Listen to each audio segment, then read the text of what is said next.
سلام. برای ماهتون آسون ترین دوخت جیب فیلتاپ رو یاد میگیرید. محل جیبتون رو مشخص میکنید روی لباستون، قسمت فیلتاپتون رو آماده میکنید.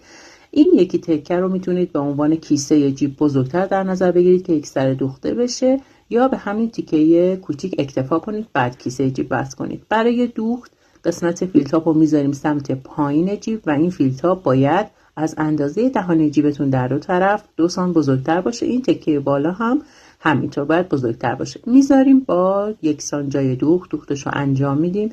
این تکه رو از سمت پشت سمت خودتون از جای دوخت تا کنید سمت پایین، لبه فیلتاپ رو روش علامت بزنید و به اندازه دهانه جیب دوختش رو انجام بدید. مثل تمام جیبای فیلتاپ برشش رو انجام میدیم و به صورت مثلث در دو طرف تا جای دوخت برش میزنید، برمیگردونید سمت پشت، این دوتا تکه مثلث دوختش رو انجام میدین و به همین راحتی آماده میشه. خدافظ.